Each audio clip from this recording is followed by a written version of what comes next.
مضبوط لڑکا تھا. میں نے ایک خرگوش شکار کیا، پھر میں نے اسے بھون لیا.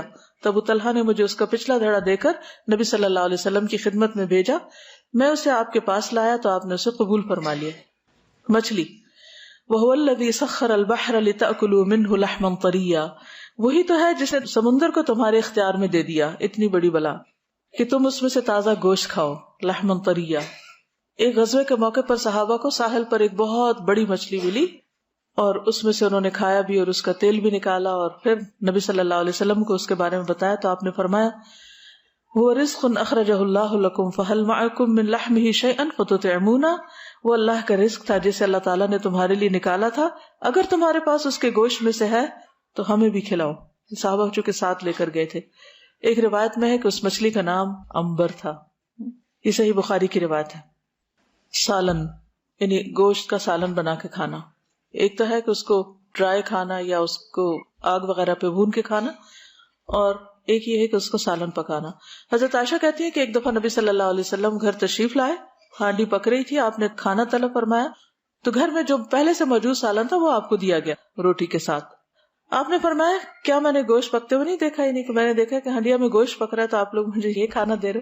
عرض کیا دیکھا ہے، لیکن وہ گوشت تو بریرہ کو صدقے میں ملا ہے اور انہوں نے ہمیں ہدیے کے طور پر دیا ہے.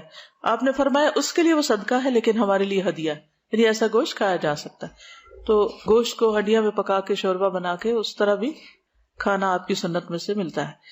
دستی کا گوشت. ابو ہریرہ سے روایت ہے کہ میں نے رسول اللہ صلی اللہ علیہ وسلم کے سامنے سرید اور گوشت کا ایک پیالہ رکھا، آپ نے پیالے میں سے بکری کی ایک دستی اٹھائی کیونکہ گوشت میں دستی آپ کو پسند تھی. دستی ہوتا ہے آگے کے، جیسے بکری کے 4 پاؤں ہوتے ہیں نا، تو آگے کے جو لیگز ہوتی ہیں.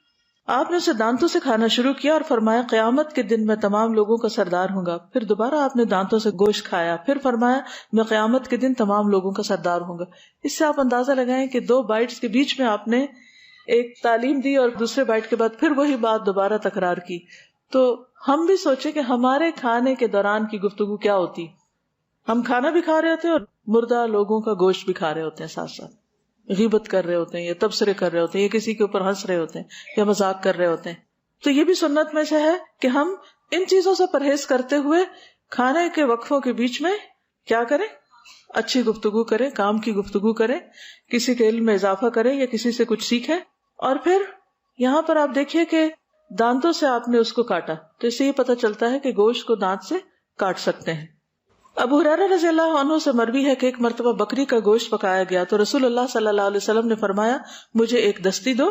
تو انہوں نے نبی صلی اللہ علیہ وسلم کو ایک دستی پکڑائی اور انہوں نے تناول فرمائی. اس کے بعد فرمایا مجھے ایک اور دستی دو. انہوں نے وہ بھی آپ کو دی، آپ نے اسے بھی تناول فرما لیا. فرمایا مجھے ایک اور دستی دو. کسی نے عرض کیا یا رسول اللہ صلی اللہ علیہ وسلم ایک بکری میں تو 2 ہی دستیاں ہوتی. آپ نے فرمایا اگر تم تلاش کرتے تو ضرور نکل آتی. عبداللہ بن مسعود بیان کرتے ہیں کہ رسول اللہ صلی اللہ علیہ وسلم کو بکری کے گوشت والی ایسی ہڈی بہت پسند تھی جس پر سے گوشت اتار لیا گیا اور تھوڑا باقی ہو، جو بالکل ساتھ ساتھ لگا ہوا. پھر پوشت کا گوشت. عبداللہ بن جعفر طیار رضی اللہ عنہ کہتے ہیں کہ انہوں نے رسول اللہ صلی اللہ علیہ وسلم سے سنا جب صحابہ کرام رسول اللہ صلی اللہ علیہ وسلم کو گوشت پیش کر رہے تھے تو آپ فرما رہے تھے کہ سب سے عمدہ گوشت پشت کا گوشت ہوتا ہے. پسلی کا گوشت، چامپیں جن کو بولتے ہیں. ام سلمہ سے روایت ہے ایک مرتبہ انہوں نے نبی صلی اللہ علیہ وسلم کی خدمت میں ایک بھنی ہوئی پسلی رکھی، آپ نے اس میں سے تناول فرمایا، پھر نماز کے لیے کھڑے ہو گئے اور وضو نہیں کیا. یعنی گوشت کھانے کے بعد وضو نہیں کیا جاتا سوائے اونٹ کے پائے. عائشہ رضی اللہ تعالیٰ عنہ کہتی ہیں کہ ہم بکری کے پائے محفوظ کر لیتے تھے اور اسے 15 دن بعد کھاتے تھے، یعنی زیادہ دن تک وہ چل جاتے تھے. بھنا ہوا گوشت. بھنے ہوئے گوشت کے بارے میں ابراہیم علیہ السلام کا طرز عمل ہمارے سامنے ہے کہ جب ان کے پاس کچھ مہمان آئے وَلَقَدْ جَاءَتْ رُسُلُنَا إِبْرَاهِيمَ بِالْبُشْرَى قَالُوا سَلَامًا قَالَ سَلَامٌ فَمَا لَبِثَ أَنْ جَاءَ بِعِجْلٍ حَنِيذٍ. سورۃ ہود 69. بلا شبہ ہمارے رسول یعنی فرشتے ابراہیم علیہ السلام کے پاس خوشخبری لے کر آئے تو ابراہیم کو سلام کیا، انہوں نے جواب دیا. تھوڑی ہی دیر گزری تھی کہ وہ مہمانی کے طور پر ایک بنا ہوا بچڑا لے کر آئے. تو اس سے پتہ چلتا ہے کہ اگر بکری کے علاوہ بچڑے کا گوشت بھی، بچڑا یعنی کہ گائے کا بچہ، اس کو اگر استعمال کیا جائے تو اس میں حرج نہیں ہے.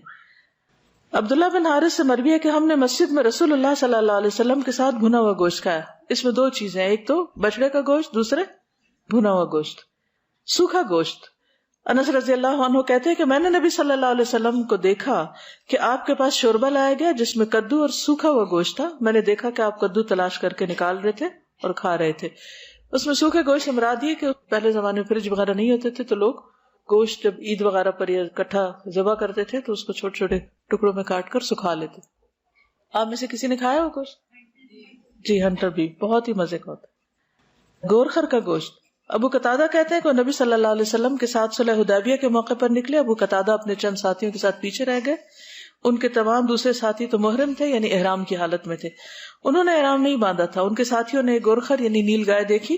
ابو قتادہ نے حملہ کر کے اس کی کونچیں کاٹ ڈالی. خود بھی کھایا, دوسرے ساتھیوں نے بھی کھایا, لیکن پھر نادم ہوئے.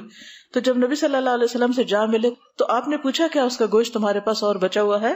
ابو قتادہ نے کہا ایک ران ہمارے ساتھ باقی ہے. تو آپ صلی اللہ علیہ وسلم نے بھی وہ گوشت کھایا کیونکہ وہ آپ کی نیت سے نہیں شکار کیا گیا تھا, آپ کو پیش بس کیا گیا. تو جو احرام میں نہ ہو وہ اگر شکار کر کے خود بھی کھائے اور اگر کسی محرم کو دے تو وہ گوشت کھایا جا سکتا ہے.